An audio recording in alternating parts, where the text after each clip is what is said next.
Monday morning, May 12th. Let's do some updates. Guys, remember this place? Well, we've spent the last week and a half, 2 weeks in a, let's see, how can I say this, because terms and conditions of the contract are private, but basically there's been changes to the contract and bid on this job. The cold water pressure tank's staying. We're not replacing that now. For reasons, like I said, which I'm not really going to share because it's none of your damn business. But we're still doing the boiler and the domestic hot water supply. That's going to start Wednesday of this week, in 2 days. 2 days. We have a whole logistical plan on how we're going to make this happen with a minimal amount of disruption to the 108 units above my head right now.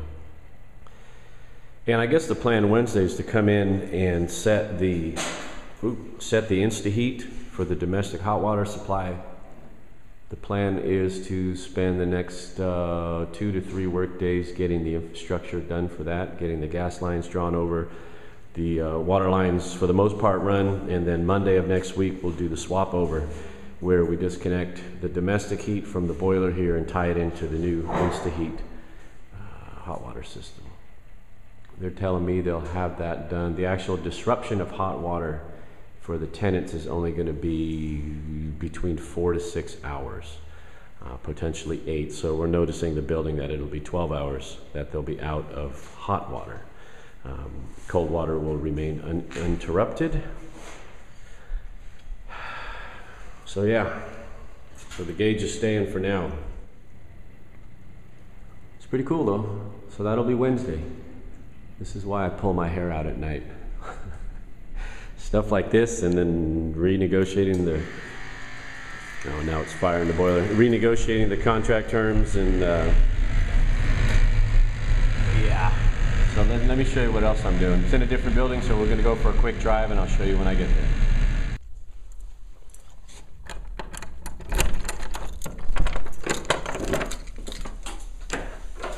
Here's the next project. I have 6 weeks to get this place turned around. May, June. They want it available for rent July 1st. So I've got to get this, actually I probably only have, this is the middle of May. May to June, yeah, I really only have 4 weeks to turn this around. Let's do a left wall search here. See what we have to get done here. So I've got 4 weeks to turn this around. Leaky toilet valve. Oh, I gotta change that. I'm gonna shut that off today. Bathroom's not getting done, it's just getting cleaned up. Pull that mirror. Replace this crusty mirror. You know, new toilet seat, new flush valve. Paint job. Carpet comes up, hardwood floors get redone. It's interesting, she's got these things. This is a very nice lady here. Actually, I met her several times. And she just got to be too old to live on her own. So they put her in a care home. Oh, this still has the wall lights, that's right. Let's see. Sorry to make you dizzy. This bedroom comes with an overhead light. Wall sconce, that's kind of cool. So she's like 93 or 94 years old. She's been in this apartment 42 years apparently. 41, 42 years. She was paying about $475 a month. They're probably going to get $3,500 a month with today's market. It's 625 square feet, single bedroom. Tons of closets. Let's see what the floor looks like. See how crazy my floor guy's got to get. Oh, ooh, that's pretty. It was dusty. I just can't see anything in that mirror. The silvering is gone. Wow. Wow. Another closet here. Let's see what they left behind. Any treasures? Oh, she still has the Murphy bed too. It's an old Murphy bed that would swing out of that closet. She's got I can't open it right now because there's stuff in front. There's an old bed. Ooh, some scrap metal for me. Look, an old bed frame. That's coming home. That is an ugly lamp. Eesh. Oh my god. My phone. I really hate my phone. What is this? So this is also starting today. I actually left some stuff behind here, some kitchen items. My painter is going to haul all this crap out. I'm going to have him come in, get a crew, labor crew to come in and clean all this crap. Ooh, an oil lamp. Ooh, shiny objects. Okay, that's mine. I'm going to have him come. I love oil lamps. Have him come and K-A-D-D. Oh no, Aladdin. Yeah, I know how to read. Aladdin Limited. Okay. Turn some lights on. Oh, they left lights on. So nice of them. Oh look, another tractor muffler. Mine. Recharge. So likely my plan in here will be floor, new countertop. These owners like leaving the feel of the old building. Ugh, yuck. So the cabinets stay. I'm going to demo the tile, pull the sink, put an undermount stainless steel sink, do granite countertop, granite backsplash. This is a 36-inch GE stove, 1959 model. It's awesome. What I've done in these kitchens before, because I've done this layout before, is I delete this door. I take this light switch and I run through conduit and tie into this box here so you can control the kitchen light.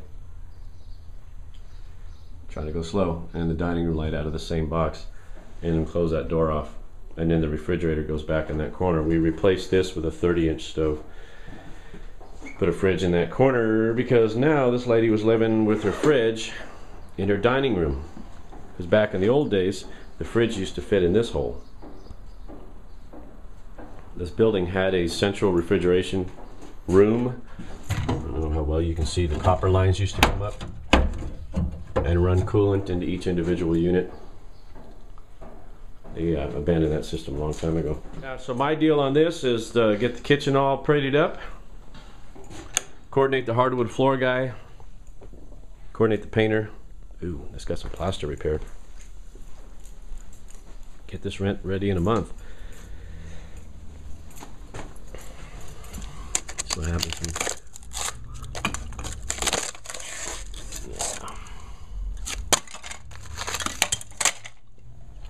Yep. Oh, let me see this. Oh, I get to do windows.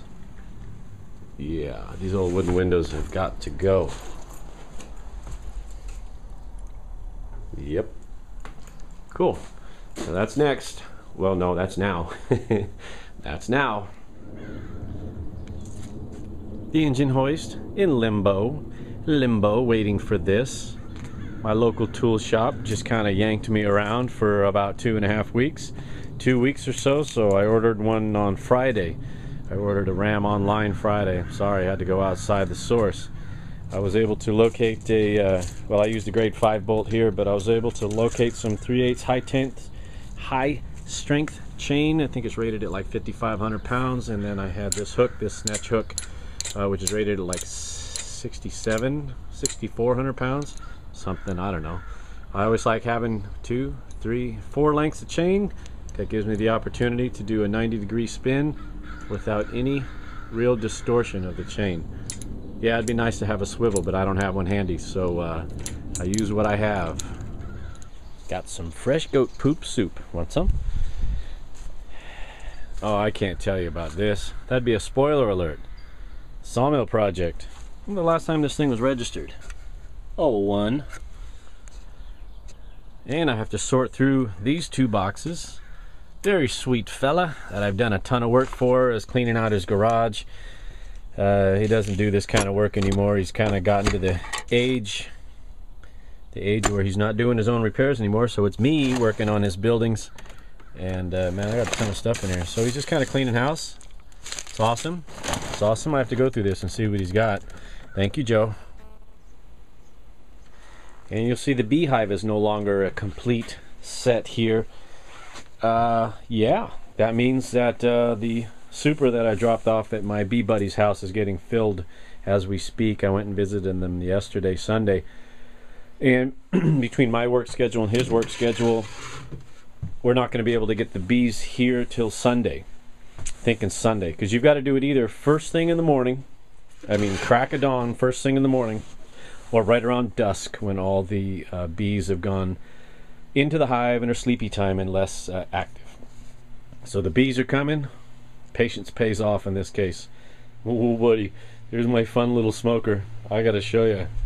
I use they sell you these pellets, right? They sell you pellets on how to use these things, but I use a little bit of cardboard and eucalyptus leaves, and the oil and the eucalyptus leaves, which are all over the place, really produces a good amount of smoke. I burned it yesterday. I was testing it.